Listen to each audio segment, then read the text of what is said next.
Oh, hello there, and welcome to my zoo tour of Skansen Zoological Park and Open Air Museum. Because yes, Skansen is actually both.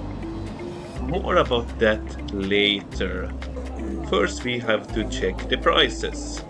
As you can see, if you live in the Stockholm area and intend to go there many times, annual pass is actually a pretty good deal for this place. And children get in for free. Skansen is also kind of up on a hill, so you are actually climbing upwards all the time, climbing upwards. There is... You will see more of that later. There is stairs up, stairs up, stairs up almost all the time. But the first place we are going to visit today is the Skansen Aquarium, or more like the tropical house. I don't know why they call it an aquarium. And that's actually a separate ticket for it, because it's actually not operated by Skansen but by a different entrepreneur. However, before we even enter, we are at the Colobus monkey enclosure, which is part of Skansen, or was part of Skansen. This is the inside part, the indoor part. I was not able to spot any monkeys, and then I saw that, oh, there are keepers, and they seem to be putting them in travel boxes, so I just assumed they were taking them for a checkup at the vet. But then I saw on the web page that the monkeys has now been delisted from the web page. They are not there anymore, and I found an interview on Swedish radio that yes, Skansen does not have the monkeys anymore. They are sent to another zoo. However, here you have the prices for entrance to the aquarium, which is, as I said, a tropical house, not really an aquarium. And the first thing you will see is red titty monkeys that shares their enclosure with two other animals. One is the Hoffman's two-toed sloth. Sloths usually hang out in a corner somewhere, not doing much, but there are the titty monkeys, but there are also another animal in this habitat, and that is the pygmy marmoset. And they were a little bit hard to spot at first, but then I got my eye on them, and the pygmy marmoset is the smallest monkey in the world, and they are so cute. These they are New World monkeys, as they are monkeys from South America. In the habitat right beside them is another New World monkey, the golden lion tamarin. There was another Hoffman sloth in their enclosure, but I couldn't get my camera on it. But this is still the golden lion tamarin habitat. But the next thing is a experience that you only have during summer times, and that is the ringtail lemur walk, which is you are actually inside the ringtail lemur enclosure. In winters that's of course impossible. Ringtail lemurs are lemurs, meaning they are primates, but they are not monkeys. They are the closest relative of monkeys. And they are only in the wild in Madagascar.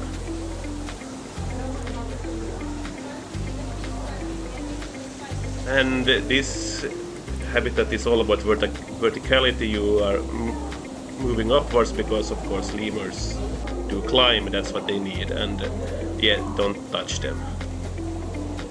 No touching.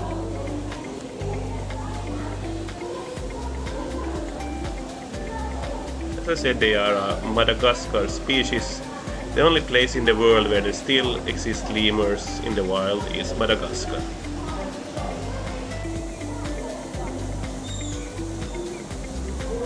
They are, of course, incredibly cute.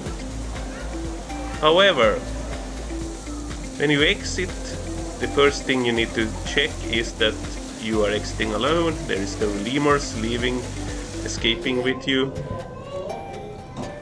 And then there is this educational place where you can guess which skull the animal belongs to.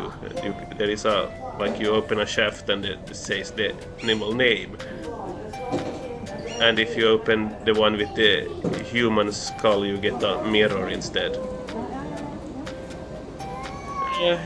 Now we are on the yard, and the first enclosure on the yard is the meerkat enclosure, and here you see a sentry. It was actually empty first time I came here, but on the way out I actually got to see the meerkats, then they were out. They're of course famous from the Lion King movie. And they live in colonies, and they usually have a sentry looking for danger, warning the others if something would arrive. And the other big outdoor habitat is the big cliff for Hamadryas baboons. But they are a species of baboon from the Horn of Africa and from the southern tip of the Arabian Peninsula. They are a very active species and they live in large groups, meaning you have to have a pretty large habitat for them because you need it for a whole colony. And they like to climb a lot.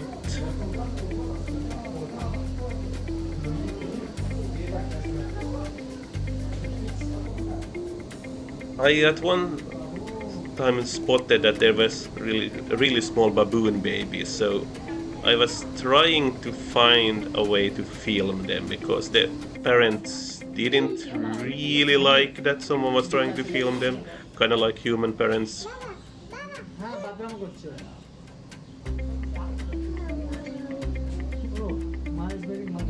So they were like in the way most of the time, but I got the small babies in the end. Here you have some really bad footage of them, but I got it. But now it's time to enter the main building, where I, among other things, saw a Mexican red meat tarantula, some giant snails, and of course you already see them in the next exhibit is the hissing cockroaches from Madagascar.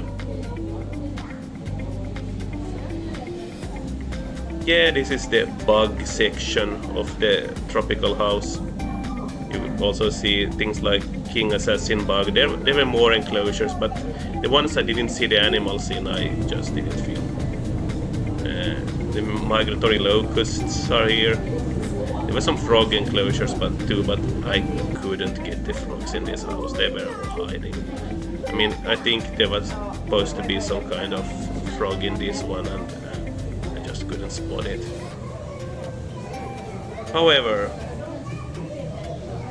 this was more pygmy marmoset. They actually had pygmy marmosets in a few habitats around, because they apparently have so many pygmy marmosets that they need more than one enclosure. But this interesting thing is for the naked mole rat, one of the most bizarre mammals ever. They are mammals that are blind, have no hair, and they live in tunnels in big colonies and have a system that is a little bit like ants or bees, that they have a queen. They are very, very bizarre. But the next thing here is the Sophorbus beetle little tank, and they are actually, their worms are actually very good at breaking down things like styrox or styrofoam in English. But we are moving on to the actual aquarium. In the aquarium, whoa! They had like 2 tanks with coral reef. This is the first one.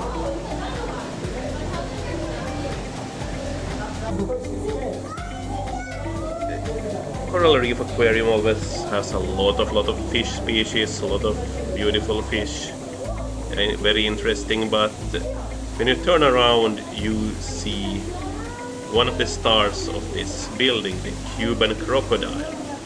They have 2 Cuban crocodiles here. They are one of the only places outside Cuba that has Cuban crocodiles. And that's because these crocodiles were, in the 1970s, they're older than me. They were gifted to Russian space comrade Yuri Gagarin, according to the story, and he brought them to Moscow Zoo from Fidel Castro, who gifted them to him, and then later they were gifted by the Russians to Sweden, to Skansen. Here is the story in Swedish, and I think they also has it in English, yeah. So they are Castro's crocodiles. The habitat, I don't know, it feels a little bit too small for crocodiles. They are large animals, so I don't think they can get a larger one in Skansen, but it's sad.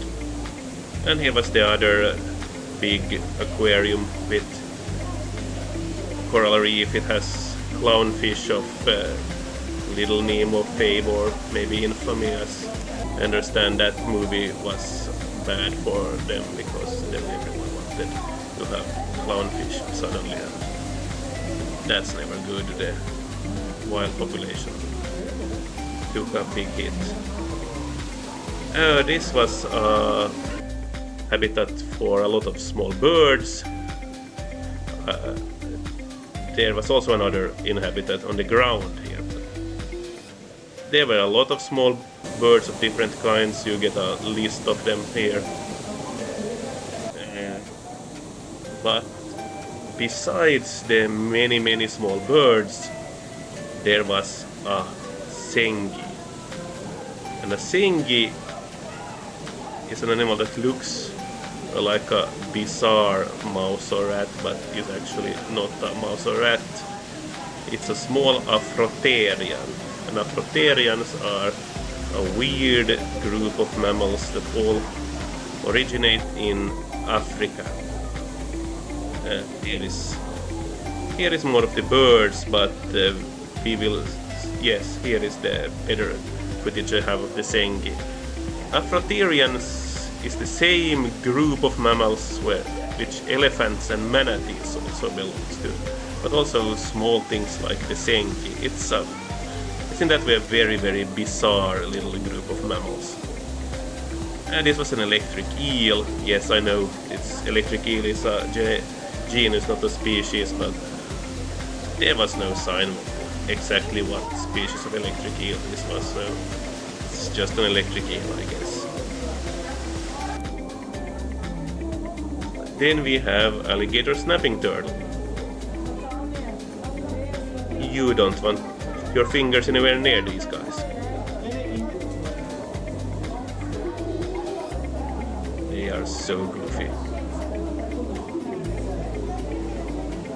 But above them there was this whole jungle, and there was clearly an animal here, a small primate of some sort. So, but it took me a while to get a glimpse of it, so if you blink and you miss this footage here. There was a keeper trying to feed it. I think they was also trying to weigh the monkey because they have a small...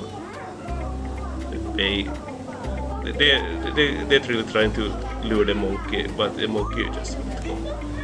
I was able to get a little bit better footage of the Emperor Tamarin, but here we still have it, the keeper trying to lure the monkey that isn't taking the bait. Here it is, and Emperor Tamarins are also newborn monkeys from South America.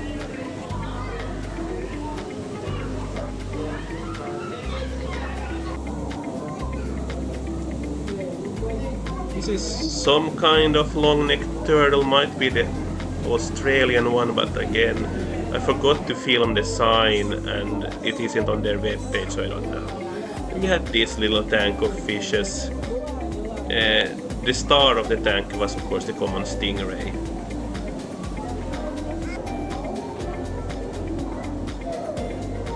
Yeah, this was a nice little habitat for lizards. They were had a name that I like. Ornate mastiger. There you have it. Ornate mastiger. That's a weird name. But this was panther chameleon.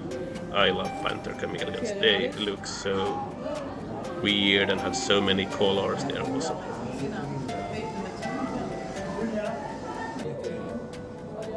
There was also the eastern diamondback rattlesnake just chilling. And then we get to the newest enclosure. You can see the animal a little bit there in the back. I was really worried this was the only footage I would get of it. That's not true. I got better footage of another. This is a large habitat, and this is an animal that needs a large habitat, but I'm also like, will it be enough? Because they have Komodo dragons. These Komodo dragons are not that big for being Komodo dragons. And I don't know if they're juveniles or just small individuals, or just small individuals who won't get larger, then it's probably okay. But if they're still growing, I don't know, they can get really, really big. And this is of course a Komodo dragon skeleton.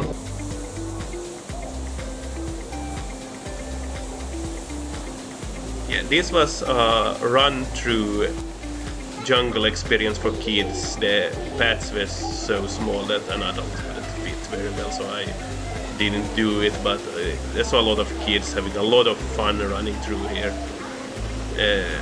There was actually an animal in this habitat that I was able to film because I was able to spot it from outside, but kids running around here had clearly a lot of fun. And this is made with a very small pathway such that kids are really the only ones that fits through there. But white-faced saki monkeys roam here in the treetops.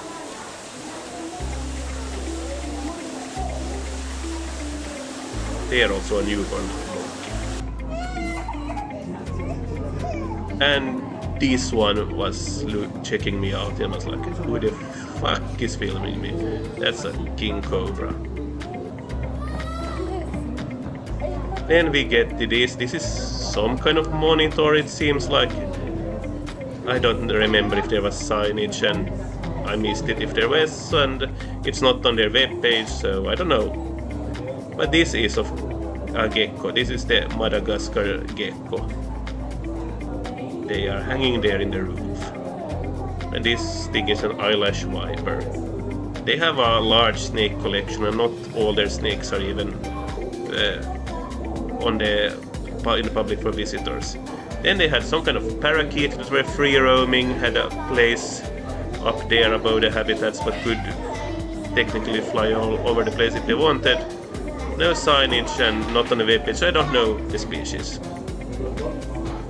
This is Gila monster. That's a large lizard from North America.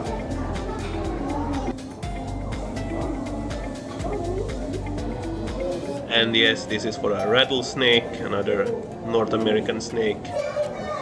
It's hidden there, so you don't get a good look at it. This was the touch experience. They had a boa and a tarantula here.